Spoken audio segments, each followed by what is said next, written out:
Ne deymen? Yine bir mertebe bayramlarınız kutlu olsun deymen. Kademlerinizge gül tutsun deymen. Mektep bizde terbiyelap, ilim verip, şunday derecede erkekler mektepte rahmet deymen.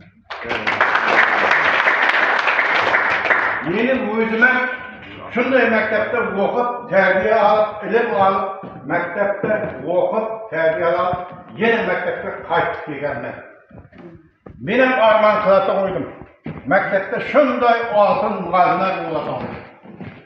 Benim şunday muğazım bulamamadı, kıydından ayağının rüksesinin uzundan deyip yüret koydum. Bırak şu armanıma gittim. Evvel işini şıptırdım, onu kıydından üniversite bitirdim. Tabi kamadım, izlerlerinde tabladık.